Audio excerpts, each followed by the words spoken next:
안녕하세요. 김변소당입니다. 이번에는 차용증 작성을 해보겠습니다. 기존에 차용증 작성 영상이 하나 있긴 한데 그거는 처음 채널을 만들었을 때 시범 삼아 만든 영상이라서 유익한 정보 제공이 잘 되지 않는 것 같아서 다시 영상을 만들게 됐습니다. 일단 용어 설명을 좀 드리겠습니다. 금전을 빌려주는 걸 대여라 그러고 빌리는 걸 차용이라고 합니다. 그래서 빌려주는 사람을 대주라 그러고 빌리는 사람을 차주라고 이렇게 표현을 합니다. 그래서 빌려준다는 대자와 빌린다는 차를 합쳐서 대차라고 하고 이렇게 금전을 빌려주고 갚는 계약을 금전소비대차라고 합니다. 소비대차라는 것은 빌린 돈은 쓰고 같은 금액을 갚는 거죠. 일련번호 똑같은 그 지폐, 그걸 갚는 게 아니기 때문에 소비대차라고 합니다.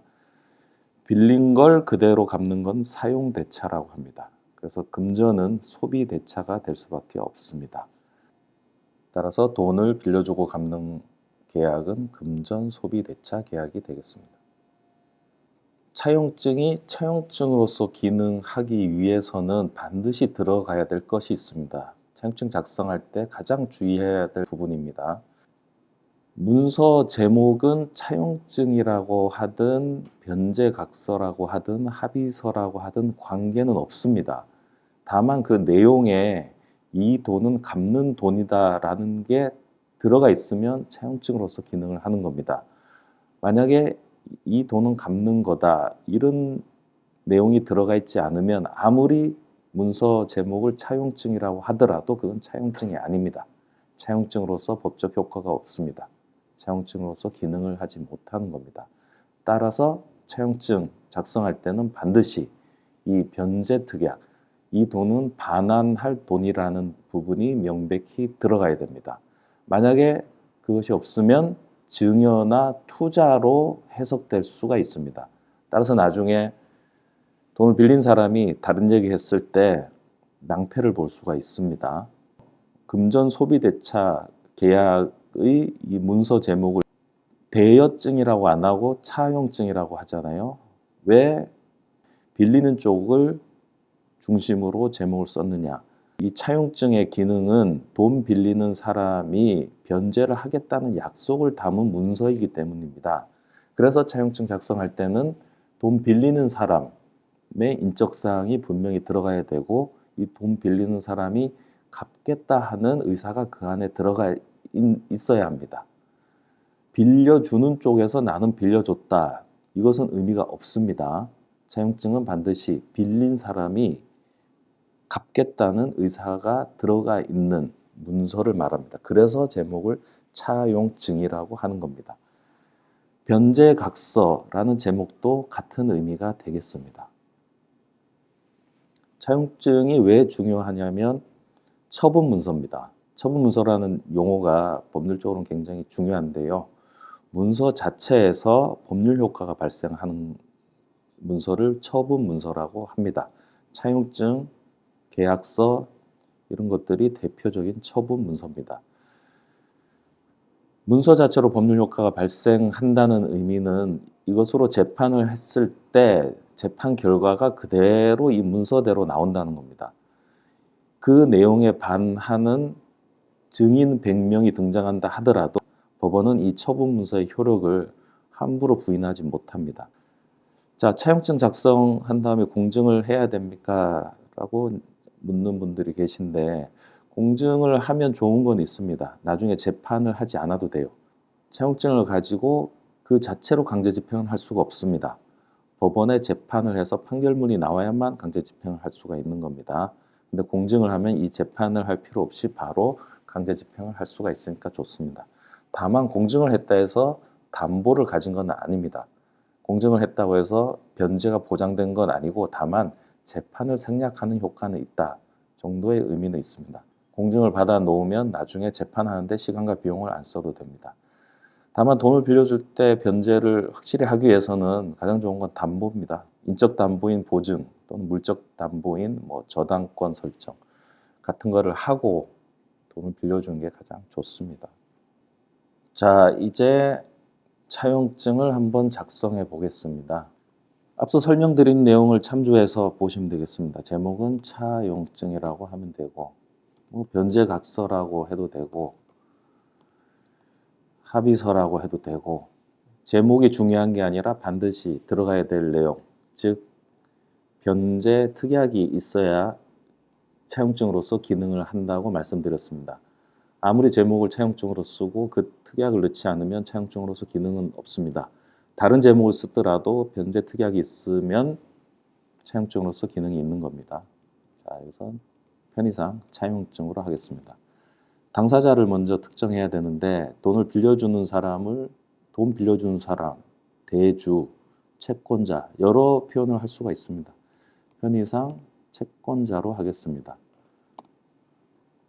홍길동이 빌려준다고 하고 특정을 하기 위해서 생년월일 또는 뭐 주민등록번호를 기재하시면 되겠습니다. 아까 말씀드렸듯이 차용증에서 중요한 것은 돈을 갚는 사람, 즉 채무자의 변제 의사가 들어가는 게 중요하기 때문에 채무자 인적사항은 상세하게 적어야 됩니다. 채권자는 특정할 수 있을 정도로만 적으시면 되는데 여기다 주소를 적으면 됩니다. 이 주소에 사는 홍길동은 많지 않겠죠. 거기다가 연락처까지 쓰면 특정이 됩니다. 자, 돈을 빌리는 사람 중요합니다. 채무자, 제가 빌리는 걸로 하겠습니다. 특정을 해야 되거든요. 채무자 특정이 가장 중요합니다. 그래서 주민등록번호를 기재하는 것이 가장 좋습니다. 차용증을 쓸 때는 마주 앉아서 쓰겠죠. 그러면 인적사항을 확인하는 게 쉽습니다. 신분증을 보고 이 주민등록번호를 기재하면 되거든요. 이 정보를 오픈하지 않으면 돈을 빌려주지 않으면 되고 편의상 아무 주소나 해보겠습니다. 채무자의 인적사항은 이렇게 주민번호, 주소, 전화번호 다 들어가게 할 필요가 있습니다. 그리고 여기 꼭 필요한 건 아닌데 뭐 관용적 문구로 위 당사자 사이의 아래와 같은 금전 소비 대차 계약을 체결한다 라고 넣어도 되고 채무자는 아래와 같은 조건으로 돈을 빌리고 갚을 것을 약속합니다. 이렇게 해도 되고요. 아래 편의상 이 중에 뭐 더 와닿는 문구 차용증은 채무자의 변제 의사를 넣은 서면이라고 했잖아요. 그러니까 이렇게 문구를 하나 넣어보겠습니다. 아래 이제 빌리는 돈 원금 뭐 대여금 해도 되고 대여원금 해도 되고 3천만 원을 빌렸다고 합시다. 제가 숫자 내용을 조금 더 명확하게 하기 위해서 이렇게 쓰시는 것도 좋습니다. 요 공간 요 앞에 예를 들어서 이렇게 많이 비우시면 안 돼요. 한 칸만 또는 앞에 숫자를 쓰지 못하게 금을 붙여버리는 겁니다. 이 금을 붙이는 것은 나중에 여기에 가공하지 못하게 하기 위한 겁니다. 근데 요즘은 손으로 쓰는 것보다 작성해서 출력하니까 금을 쓰는 것이 옛날처럼 중요하진 않습니다. 그냥 한 칸 정도 띄우시면 될 것 같습니다. 그 다음에 이자. 이자를 뭐 약정했으면 약정 이자를 쓰시면 되고 뭐 약정을 안 하면 여기다 없음이라고 하면 되고 뭐 연 10% 그냥 대충 하겠습니다. 그럼 당사자가 약정한 이자를 저기에 기재하시면 되겠습니다. 그 다음에 제일 중요한 게 이거죠. 변제기. 이 변제기가 있어야 이 차용증의 기능이 있는 겁니다. 물론 여기 갚을 것을 약속합니다. 이 문구가 들어갔으니까 더 확실해지는 거고 받을 권리가 구체화되는 내용이기도 합니다. 자, 변제기. 저 부분에 제일 좋은 건 특정 날짜를 쓰는 겁니다. 2021년 3월 1일. 그럼 이 날짜가 되면 어떻게 되냐면 돈을 돌려달라고 할 자격이 생기는 거예요. 반환 청구권이 생기는 겁니다. 변제기 전에는 돌려달라 할 권리가 없어요. 없습니다. 달라고 할 수가 없습니다. 그렇기 때문에 변제기가 중요한 거예요. 차용증이라고 했는데 변제기가 도래하지 않았다. 그럼 그때까지는 그냥 빌려줬다는 내용만 있는 겁니다. 중요한 건 내가 돌려받는 거잖아요. 이 돌려받는 효과는 이 변제기가 만들어주는 겁니다. 이 변제기가. 그러니까 특정 날짜를 한 게 제일 좋습니다. 이 날 이후부터는 내가 반환 청구권이란 권리가 생깁니다. 그전엔 권리가 없습니다. 그래서 날짜를 특정하는 게 제일 좋고, 아니면 특정할 수 있는 날짜, 빌린 때부터 3개월, 빌린 날이 있으니까 특정이 되죠. 내년 설날 특정이 되잖아요. 이것까지도 좋아요. 또는 채권자가 요구하면 그때부터 10일, 이것도 좋습니다. 내가 요구함으로써 반환 청구권을 만들 수 있으니까. 그 다음에 빌려주고 하루 만에 요구하면 좀 그러니까 빌려주고 5개월 이후 아무 날이나 채권자가 요구하면 즉시, 이렇게 하면 5개월만 지나면 언제든지 내가 달라 그러면 주게 돼 있어요. 이거는 채권자가 돌려받는 권리를 특정하는데 문제가 없습니다. 근데 이 부분 나쁜 예. 채무자가 내 집을 팔아서 갚을게. 이거는 집을 안 팔면 영원히 안 갚아도 된다는 거예요. 채권자가 달라고 할 방법이 없습니다. 또는 빌린 돈으로 투자한 사업에 수익이 나면, 이거는 갚을 여건이 되면 하고 똑같거든요. 이 채권자가 돌려받을 권리가 오로지 채무자의 사정에 의존돼 있습니다. 이런 것은 차용증으로서 기능이 없는 거나 마찬가지입니다. 이런 경우도 있어요. 돈을 빌려주면서 어디 쓸래? 어디에 투자해서 돈 벌려고 한다. 이렇게 해서 이제 빌려주는 경우가 있는데, 그러면 그거 해서 꼭 갚아라. 이게 이제 함정이에요. 빌려주는 쪽은 그 돈을 어디 쓰든지 관여하면 안 됩니다. 아는 것도 안 좋아요. 왜냐하면 잘못하면 내가 투자한 거 대여가 아니라 투자가 될 수 있어요. 투자는 돌려받는 돈이 아닙니다. 투자는 이익 배당을 받을 수는 있지만 손해가 나면 투자금은 내가 손실을 감수하겠다는 게 투자의 의미입니다. 투자가 되면 안 돼요. 반드시 돈의 성격은 대여가 돼야만 내가 돌려받을 수 있습니다. 또는 동업이 될 수 있어요. 그걸 알고 내가 여기다 돈을 제공했다. 그런데 변제기는 수익이 나면 이렇게 돼 있다. 그럼 동업이 될 수 있어요. 그러면 저쪽에서 망하면 같이 망하는 겁니다. 그럼 변제 특약이 의미가 없어져 버려요. 그래서 이 변제기 반드시 특정할 수 있는 형태로 하시라. 이게 차용증 작성에서 가장 중요합니다. 2021년 3월 1일, 아까 말씀드린 대로 이렇게 날짜를 특정하세요. 자, 이제 이 차용증 작성 날짜 2021년 1월 5일. 채권자, 당사자가 확인을 해야죠.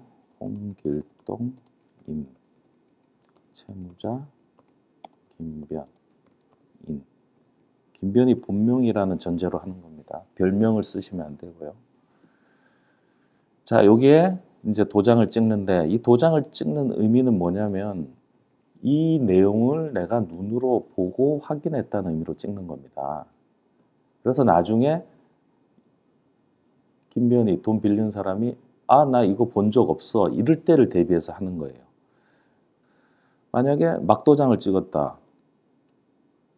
막도장은 나는 이 도장 가진 적이 없어, 이렇게 하면 증명할 방법이 없습니다. 그래서 좋은 거는 인감 도장을 찍고 인감 증명서를 첨부하는 겁니다. 여기다 첨부 서류, 인감 증명서 이렇게 넣으시면 좋습니다. 채권자는 필요 없어요. 지금 이 서류는 채무자가 자기가 갚겠다는 걸 약속하는 서류입니다. 그러니까 채권자는 여기다 뭘 하든 상관이 없어요. 서명을 하는 것도 상관은 없는데, 서명은 만약에 김변이 이건 내 서명 아니다 이렇게 했을 때 필적 감정을 해야 됩니다. 김변의 다른 문서하고. 그럼 시간과 비용이 또 들잖아요. 좀 골치 아픕니다. 그래서 서명이 막도장보다 나을 수는 있어요. 막도장은 아예 증명할 방법이 없으니까. 근데 서명도 조금 불안할 수 있습니다. 그 좋은 거는 인감 도장과 인감 증명. 그보다 제일 좋은 거는 지장입니다. 지장. 지장을 여기다 딱 찍으면 지문은 위조할 수가 없잖아요. 손가락을 잘라서 하지 않는 이상은 이 문서를 김변이 눈으로 봤다는 게 증명이 되죠. 그러면 찍을 때 이 내용이 이미 있었다는 게 되잖아요. 그래서 지장이 제일 좋습니다. 자, 이렇게 작성을 하고 뭐 보기 좋게 좀 다듬을 수는 있어요.